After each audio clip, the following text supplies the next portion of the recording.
Wasn't really sure exactly what to do with this area here, so I think I'm going to make a continuation of the cliff, and I just bounced a little bit of brown and territorial beige. Actually, territorial beige and brown. Yeah, territorial beige and brown.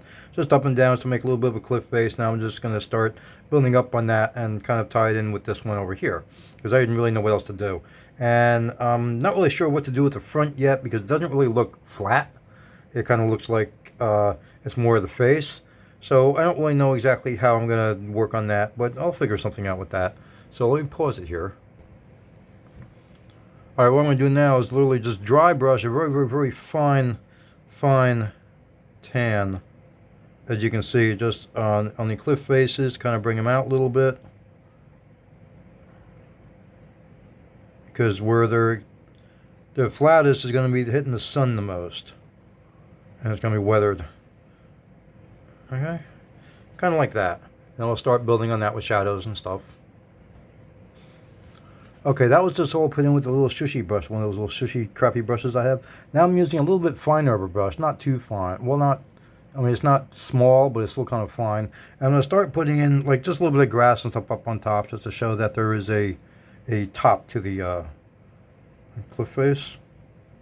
So we just put a little bit of earth up here. Not a lot, just, like I said, kind of a top. And I do a little bit of green out here. Put a little bit of green there. Trees, grass, whatever, right, is growing on the cliff top. Alright. Once I start bringing out the cliff face, you'll be able to see the top a little bit better too.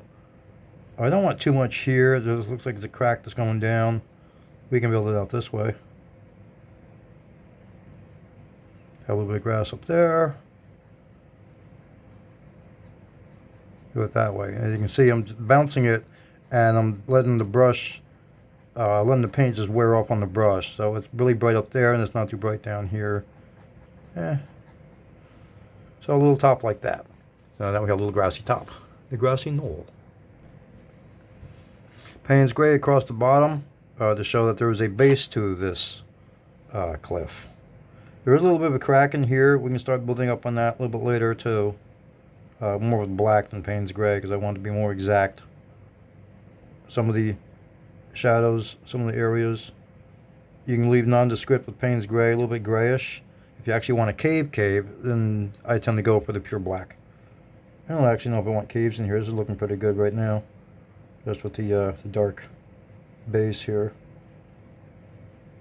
And little duties in the side here, just little duties. See, so kind of like that. And I can start building up a shadow. A little bit. Let's go a little bit dry brush with the Payne's gray. I don't want it too dark. And just dry brushing a little bit here and there to bring up a little bit of shadows. Not a lot. I don't want it too much. A little bit here. Okay. And this side, of course, too, should get shadows, right? Because it's a big wall.